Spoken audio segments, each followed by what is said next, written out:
Hello guys! Ayan, naghahanap ba kayo ng kawali na makapal at matibay? Ito na yun. Kita nyo naman, di ba, ang kapal niya? Oh, ayan. Tapos ang laki-laki niya pa. Siyempre, kung maghahanap kayo ng kawali, doon na kayo sa pangmatagalan. Yung gawa sa makapal, stainless at mayroong cast iron. Ito yon ha? Ito yon. Siyempre, hindi madaling masira o magasgasan. Di ba?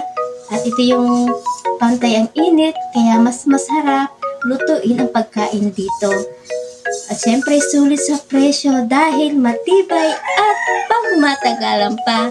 Ito yung perfect para sa pang-araw-araw na pagluluto. Mula prito hanggang ginisa, pwede rin sinigang o magsagag kayo dito. Marami na kayong maluluto gamit itong kawali.